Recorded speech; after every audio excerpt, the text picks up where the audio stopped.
Hello বন্ধুরা, study motivation YouTube চ্যানেলে তোমাদের সকলকে স্বাগত। আজকের আলোচনার বিষয় হলো বাংলা রচনা দুর্গাপূজা বা তোমার প্রিয় উৎসব। ভূমিকা। কথায় আছে বাঙালির 12 মাসে 13 পার্বণ। সত্যিই তাই, প্রায় সারা বছর জুড়েই বাঙালির জীবন নানা প্রকার উৎসবের আলোয় মুখরিত। তবে তার মধ্যে বাঙালির সর্বশ্রেষ্ঠ উৎসব হল দুর্গাপূজা। পটভূমি। হিন্দু পুরাণ কথিত আছে যে রাজা সুরথ তার হারিয়ে যাওয়া সাম্রাজ্য ফিরে পাবার জন্য বসন্তকালে দেবী দুর্গার পূজা করেন, তাই এই পূজাকে বাসন্তী পূজা বলে।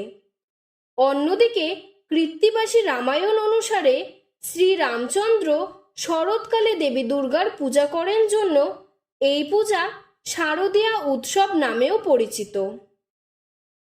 পূজার সময়কাল সাধারণত আশ্বিন মাসের শুক্লপক্ষের ষষ্ঠী থেকে দশমী পর্যন্ত শারদীয়া দুর্গাপূজা অনুষ্ঠিত হয়।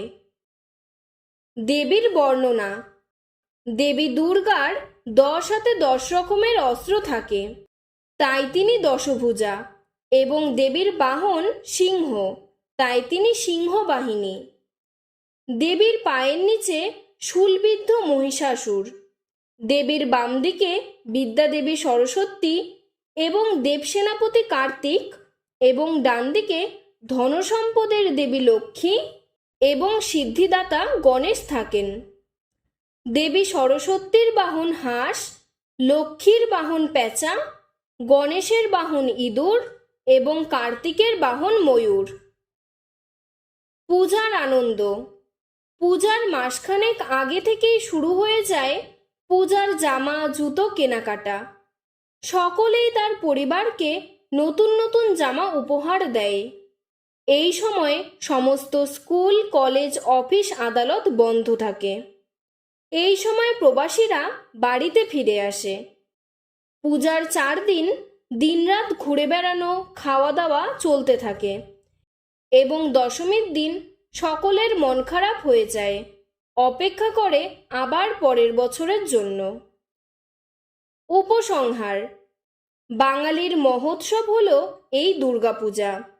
এই সময় সমাজের ধনী গরিব, নর নারী, বড় ছোট সকল মানুষ উৎসবের আনন্দে মেতে ওঠে। প্রত্যেক বাঙালির ঘরে ঘরে আনন্দের স্রোত বইতে থাকে। আজকের ভিডিওটি এতটুকুই। তোমাদের যদি আরও এরকম অন্য কোনো রচনার প্রয়োজন হয় আমাকে কমেন্ট বক্সে জানাবে, আমি সাহায্য করার চেষ্টা করব। ধন্যবাদ।